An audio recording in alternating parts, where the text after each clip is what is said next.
everyone! Today I will be showing you how you can make the constrictor knot. Let's get started. To begin, I'm going to take my rope and send it over my dowel rod. Then I'm going to take that same rope and take it up and over so that we're forming an X shape. It comes right around the dowel rod as well, so you can really see that X shape we formed over the dowel rod.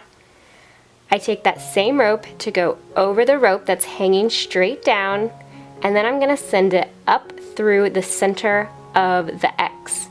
So it just comes through that X, just like that. And to secure and tighten this into place, you just pull both ends. And this is what locks this knot into place, and now it is very secure and really hard to untie.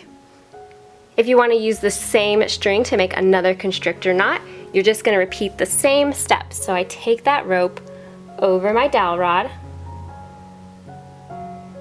then I'm going to cross it back over to form that X shape across the dowel rod.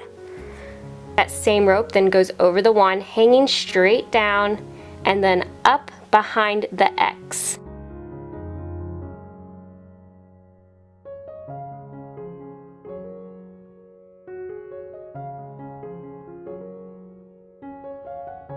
Then you just pull the top string and the bottom string to tighten and lock everything into place.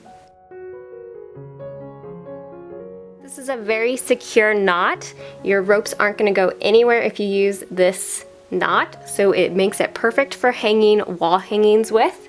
You can just turn the knots the opposite way, and then you have a nice string that you can hang your ropes from.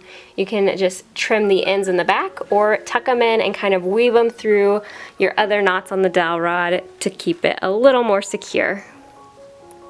I hope you guys found this video helpful and inspiring, and thank you so much for watching.